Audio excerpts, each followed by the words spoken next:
الف الحمد لله والشكر، سامر الصحراوي طلع من السجن، وخلي نشوف يمتى طلع من السجن.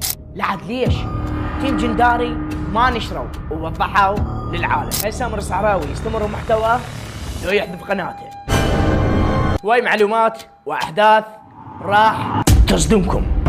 تابع الحلقه الاخير، خلينا ندخل باعماق القصه. يابش حياكم والجبوري وياكم. هواي تعليقات، هواي ردود، لكن هواي منتظرين انه سامر الصحراوي يمتى يطلع من السجن. حبيت اخصص هاي الحلقه تريد تعرف سامر طلع من السجن لو بعده. اكو ناس تعلق تقول سامر راح ينحكم.